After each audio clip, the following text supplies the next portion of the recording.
தன் சம்பளத்தை தானே முடிவு செய்யறது இல்ல. சுதந்திர வெளியில் நாம் பறக்க வேண்டும் என்றால் நமக்கான உலகம் ஒரே ஒரு முறை வாய்ப்பு தான். நான் இப்போ ஒரு விஷயம் சொல்வேன், அத்தனை பேரை கைத்தட்டி ஆர்ப்பரிப்பீங்க. ஒரு சத்தியத்தை சொல்லுவேன், இப்போ பயங்கரமாயிடுவீங்க கொஞ்ச நேரத்தில். நம்ம எல்லாரும் உயிரோட இருக்கிறோங்க. எவ்வளவு பெரிய விஷயம் தெரியுமா அது? நேற்று இருந்த 5 லட்சம் பேர் இன்னைக்கு இல்ல உலகத்துல. எங்க கொரோனா வந்தது, 3 ரவுண்ட் வந்தது, யார் யாரையோ கொண்டு போச்சு, நம்மளை விட்டுட்டு போச்சா இல்லையா?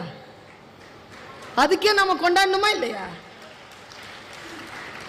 வாழ்க்கையை நாம் கொண்டாடுவதே இல்லை.